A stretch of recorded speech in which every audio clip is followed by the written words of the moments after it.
জিন্নাহর মারাত্মক রোগ গোপন রাখার অনন্য অবদানের জন্য বোম্বের দুই ভারতীয় চিকিৎসককে সর্বোচ্চ বেসামরিক সম্মান দিচ্ছে পাকিস্তান। ইতিহাসের পাতায় এমন অনেক গোপন রহস্য লুকিয়ে থাকে যা পুরো একটি উপমহাদেশের মানচিত্র বদলে দিতে পারে। ঠিক একই এক ঐতিহাসিক ও অবিশ্বাস্য ঘটনার স্বীকৃতি দিতে যাচ্ছে পাকিস্তান সরকার। 1947 সালে ভারত ভাগের ঠিক আগ মুহূর্তে পাকিস্তানের প্রতিষ্ঠাতা মোহাম্মদ আলী জিন্নাহর এক মরণবেদী রোগ গোপন রাখার জন্য মুম্বাইয়ের দুই ভারতীয় চিকিৎসককে পাকিস্তানের সর্বোচ্চ বেসামরিক পদক দেওয়ার সিদ্ধান্ত নেওয়া হয়েছে।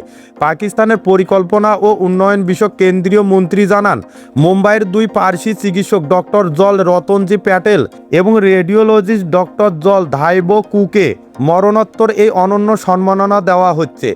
তাদের পাকিস্তানের সর্বোচ্চ বেসামরিক খেতাব নিশান-ই-ইমতিয়াজ ভূষিত করার সিদ্ধান্ত নিয়েছে ইসলামাবাদ প্রশাসন।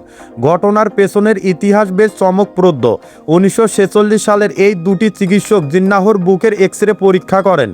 পরীক্ষার পর তারা বুঝতে পারেন যে জিন্নাহ মারাত্মক যক্ষা রোগে আক্রান্ত এবং তার ফুসফুস দ্রুত কার্যক্ষমতা হারাচ্ছে। সে সময় যক্ষা ছিল এক কঠিন এবং প্রায় প্রাণঘাতী রোগ। তৎকালীন ব্রিটিশ সরকার বা রাজনৈতিক বিরোধীরা যদি জিন্নাহর এই সংকটাপূর্ণ শারীরিক অবস্থার খবর জানতে পারত, তবে হয়তো ইতিহাসের গতিপথ অন্যরকম হতো। জিন্নাহর অনুরোধে এই দুই চিকিৎসক তাদের পেশাদার গোপনীয়তা বজায় রেখে বিষয়টি অত্যন্ত সতর্কতার সাথে চেপে যান।